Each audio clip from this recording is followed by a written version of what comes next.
हाँ जी, अस्सलाम वालेकुम। तो हमने देखा यार आरी कैसे बनाते हैं, है ना? ऐसे ही सीखा ना हमने कि आरी कैसे बनाने हैं एनएफए से। अगर उल्टा सवाल आ जाए कि डीएफए दे दे, एनएफए दे दे और आरी बना, हमने बना लिया, ठीक है, और इसका उल्टा क्या होगा, आरी दे दे और एनएफए डीएफए बनाना पड़ जाए, तो वो भी सीन देख लेते हैं यार। उसका तो मुश्किल ही नहीं, मुश्किल तो कुछ है ही नहीं यहाँ पे, सब कुछ आसान है अगर बनाना आता हो। आर चार है, इसका डीएफए क्या होगा यार, यही तो होगा यार, यही तो है। आर लगा दो बस, यही तो इसका डीएफए। अगर आपको दे दे R1, हाँ जी R1 चार दे दिया उसने, R2 है, R3 है, इसका चार है और ये भी मेरा काम है, तो इसका डीएफए क्या ही होगा। पहले तो R1 का लूप लगा हुआ है, ठीक है, R1 का लूप लगा हुआ है ना। उसके बाद क्या आता है, R2 आता है, यही मेरा फाइनल स्टेट हो सकती है, और R3 का आखिर में लूप लगा हुआ है। इसका मतलब ये मेरी फाइनल है, यही तो मेरा डीएफए बन गया। और आई से डीएफए बनाना बहुत आसान होता है, बस रीड करते जाओ बनाते जाओ। एक और सवाल देख लेते हैं। ए स्टार है, बी है, ए बी है और स्टार है, ठीक है, यही तो सवाल है यार, बनाओ फिर, क्या मुश्किल है। इनिशियल स्टेट पे ए स्टार लगा दो आप, क्योंकि ए का लूप लगा हुआ था। आगे मेरा बी आता है, और उसके बाद इंपॉर्टेंट चीज है, बहुत इंपॉर्टेंट चीज है कि अब क्या करना है। मेरी मिनिमल स्टेट कितनी है, मिनिमल मेरी स्ट्रिंग कितनी बनती है, सिर्फ बी बनती है, पता है आपको, सिर्फ बी मेरी मिनिमल स्टेट है। आगे ए बी का तो लूप लगा हुआ है, कि मतलब यहाँ मैं फाइनल पे तो पहुंच चुका हूँ, आगे ए बी का लूप क्रिएट करना है। अगर ए आता है वापिस, अगर बी आता है, A B A B A B, ये मेरा लूप सेट हो गया, यही तो मेरा डीएफ है, और तो कुछ है ही नहीं इसमें। अब किस स्टेट्स आप बना लोगे, एनएफए से डीएफए में चेंज कर लोगे। एक बात मेरी याद रखनी है, पेपर में डीएफए का काम लिखा होता है, एफए लिखा होता है, फिर एफए का मतलब डीएफए ही है, ये बात याद रखना। एफए का मतलब डीएफए है, किताबों में एफए का मतलब एफए होता है, क्योंकि एफए की आगे टाइप्स होती है, एनएफए, डीएफए, टीजी, जीटीजी, ओके। लेकिन पेपर में क्या लिखा होगा, construct N NFA of this, तो आपने डीएफए बनाना, एनएफए नहीं बना के आना, वरना गलत हो जाएगा, और क्या होगा, ज्यादा तो कुछ नहीं होगा। चलो जी एक और बना लेते हैं यार, थोड़ा सा मुश्किल भी देख ही लेते हैं, थोड़ा सा, थोड़ा ज्यादा नहीं, बाकी आपने प्रैक्टिस करनी है खुद, ठीक है। ये इसका ये एक आरी मुझे मिल गया, इसका क्या करना है, इसका डीएफए बनाओ, चलो यार बनाते हैं। एनएफए तो बना ही लोगे, एनएफए से डीएफए बना ही लोगे अगर पार्ट 1 देखा है तो।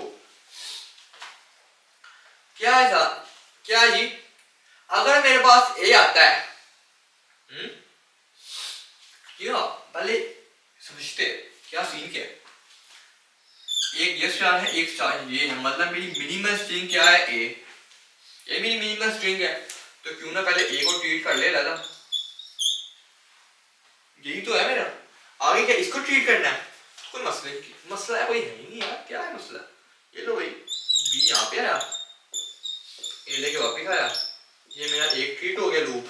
ए का क्या सीन है, ए का सीन ये है कि यहाँ पे ए लगा दो, बस यही है। और आखिर में क्या है, बी है, बी लगा दो, ये मेरा बन गया डीएफए आरी से। पहले आरी को समझो, मिनिमल स्ट्रिंग देख लो कितनी मिनिमल स्ट्रिंग बन सकती है। अगर मिनिमल स्ट्रिंग नहीं समझ आ रही तो आरी को रीड करना शुरू कर दो, शुरू से लेके बनाते रहो साथ साथ। अगर मुझे समझ नहीं आ रही, ए है लेट्स सपोज क्या है भाई, मैं शुरू में लूप लगा हुआ, ए का लूप लगा दो, बी का लूप लगा हुआ, यहीं पे बी का लूप है, यार दोनों में से एक हो सकता है, या ये, और अलाउड है लैंग्वेज ट्रांजिशन, ये याद रखना बात। तो इनिशियल भी रहूंगा मैं, उसके बाद ए आया, मेरा ए पे आ गया, अगर बी स्टार लगा हुआ तो बी का लूप लगा दो, और फाइनल ये बन गई, इनिशियल मेरी ये बन गई। यही मेरा आई टू डीएफए या एनएफए तक का सफर था। ये मुझे उम्मीद है आप लोगों को समझ आ गई होगी। एक बार याद रखने, एक और क्वेश्चन आता है कि डीएफए, एनएफए, आरई, टीजी, जीटीजी, इन सब की पावर्स क्या सेम है, क्या सबकी पावर काम करने की कैपेबिलिटी सेम है? जी बिल्कुल सेम है। एनएफए, डीएफए, टीजी, जीटीजी, इन सब की पावर सेम होती है, ये एक दूसरे के इक्वल होते हैं। ये नहीं कहते हैं कि एनएफए बेहतर है डीएफए से, डीएफए बेहतर है एनएफए से, नहीं, सबकी पावर सेम है।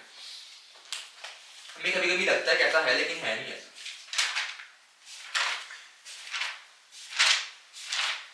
ओके, सो अगला सवाल देखते हैं हम। हमने काफी हद तक देख लिया है। अब हम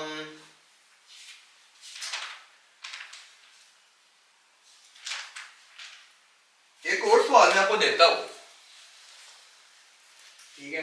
ये थोड़ा मुश्किल है, एग्जाम लेवल का क्वेश्चन है, ठीक है। एग्जाम लेवल का क्वेश्चन है और आपने इसका क्या करना है, कुछ भी नहीं करना, इसका बस आपने आर ई बनाना है। आर ई बना लिया, काम सेट है, मतलब आपको आर ई आ गया। आप एग्जाम लेवल में जिस तरह मर्जी का सवाल जब पढ़ लोगे, ये ए है, ये बी है, ठीक है। यहाँ पे एक लूप लगा हुआ है, बी ए, मैं साथ साथ बोल रहा हूँ ताकि आपको समझ आए। यहाँ पे एक लूप लगा, उसको ज़्यादा लूप ही ट्रीट करना। फिर ए है, फिर बी है, आगे का सीन है। आगे फाइनल स्टेट भी लगी हुई है, और यहाँ पे मैं आऊँगा तो ए आ जाएगा। यहाँ पे मेरा ए बी शुरू में, मतलब एंड पे तो मेरा ए प्लस बी का स्टार लगा हुआ है, और यहाँ पे मेरा बी ही है, और यहाँ से मेरा बी यहाँ पे जा रहा है। मतलब ये भी एक लूप ही है, एक लूप ही है, बात समझना जरा, एक लूप है। और यहाँ से मेरा ए जो सा है वो यहाँ पे आ रहा है। ये तो डी एफ ए हो गया। अब आपका काम क्या है, इसका आर ई निकालना। थोड़ा सा मैं समझा देता हूँ, ये ताकि आपको ज़्यादा मसला ना आए। देखो, शुरू में मेरे दो निकल रही है, दो पास निकल रहे हैं, मतलब एक मेन प्लस आया है दरमियान में, जो सा दो पाथ को लगातार डिफाइन करेगा, एक ए का एक बी का। अगर ए से शुरू होता है तुम आगे जाएंगे, और आगे एक लूप लगा हुआ है बी ए का, उसको लूप ट्रीट करो, और आगे ए है, ठीक है। एक वो जो मुझे फाइनल पे लेके जा रहा है, और आगे एक और लूप है, उसका मुझे ए बी का लूप है, A B A, A B ए का भी एक लूप लगा हुआ है। फाइनल पे आऊंगा ए आखिर में, और आखिर में क्या है, ए प्लस बी का स्टार लगा हुआ है।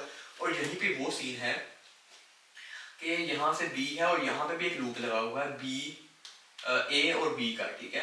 ऊपर था बी ए का, इधर है ए बी का, और आगे क्या है, बी है, और इधर भी एक लूप लगा हुआ है। वो क्या लूप है, बी ए बी का भी यहाँ पे लूप लगा हुआ है। तो इसका आर ई निकालना थोड़ा सा मुश्किल है, मुझे पता है, लेकिन आप प्रैक्टिस करना, खुद बहुत कोशिश करना, आसान चीज़ है। अगर ना बने तो कमेंट्स में लिख देना, मैं उधर लिख दूंगा, ठीक है। लेकिन करना कोशिश, खुद कोशिश कर ली तो पेपर में सवाल हो जाएगा, वरना क्या कर सकता हूँ मैं। बस यही था हमारा आज का पार्ट। अगले पार्ट तक अल्लाह हाफिज़, थैंक यू सो मच।